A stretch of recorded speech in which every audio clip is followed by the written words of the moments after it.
Hello guys, তো আমি আজকে আবারও বেরিয়ে পড়েছি বাবাইয়ের সাথে সন্ধেবেলা একটু ঘুরতে। তো প্রথমেই আমরা চলে গেছিলাম আমাদের এখানকার জগন্নাথ মন্দিরে। এখানে আসলেই মনটা না অনেক ভালো হয়ে যায় জানো। মন্দিরে একটুখানি বসে থাকার পর আমরা বেরিয়ে চলে আসি মন্দির থেকে। বেরিয়ে সোজা আমরা দেখতে পাই একটা ফুচকা দোকান। ফুচকা দোকান দেখে তো আমি আর লোভ সামলাতে পারলাম না, এতটাই ফুচকা লাভার যে কি বলবো। তোমরা আমার মতো কারা কারা ফুচকা ভালোবাসো অবশ্যই কমেন্ট করে জানিও কিন্তু।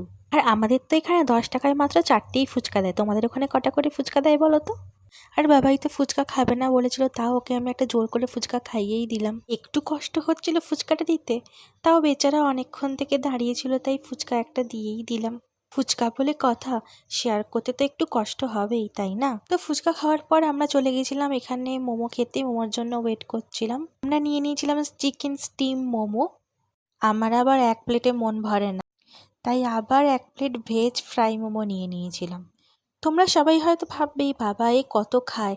হ্যাঁ হ্যাঁ, আমি একটু বেশি খাই, আসলে আমি বাইরের খাবার খেতে খুব একটু ভালোবাসি, তো তাই জন্য খেতে ভালোবাসি, তাই আমার বাবাই আমাকে খাওয়াতেও ভালোবাসে। আমি যা বলি আমাকে তাই এনে দেয়। এই যেমন দেখো, আমার অনেক গরম লাগছিল, আমার অনেক ঠান্ডা খেতে ইচ্ছে করছিল, তাই জন্য বাবাই আমার জন্য কিছু একটা ঠান্ডা আনতে গেছে। তো বাবাই আমার জন্য নিয়ে চলে এসছে আমার ফেভারিট পেস্তা লাস্সি। আমার খুব পছন্দের জিনিস এটা। আমাদের এখানে রাতের খাওয়া দাওয়া কমপ্লিট। আমাদের আবার একটা ঠান্ডা খেয়ে শান্তি হয়নি, আমরা আবার গেছিলাম কোল্ড ড্রিঙ্কস খেতে। অনেক ঘোরাঘুরি এবং খাওয়া দাওয়া করার পর এবার পালা আমাদের বাড়ি ফেরার।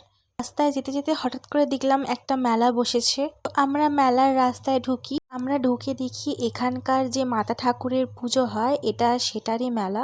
অনেকটা লেট হয়ে যাওয়ায় আমরা আর মেলায় ঢুকলাম না, আমাদের বাড়ি ফিরতে হবে। সেই জন্য আমরা মেলাকে এভাবে গুড বাই করে বাড়ির দিকে রওনা হলাম। আমি তো বাড়ি পৌঁছে গেছি। তোমাদের কাদের ওখানে মাতা ঠাকুরের মেলা হয় অবশ্যই কমেন্ট করে জানিও কিন্তু। ভিডিওটা ভালো লাগলে একটা লাইক করে দিও এবং আমার চ্যানেলটিকে সাবস্ক্রাইব করে দিও। বাই, দেখা হচ্ছে নেক্সট ভিডিওতে।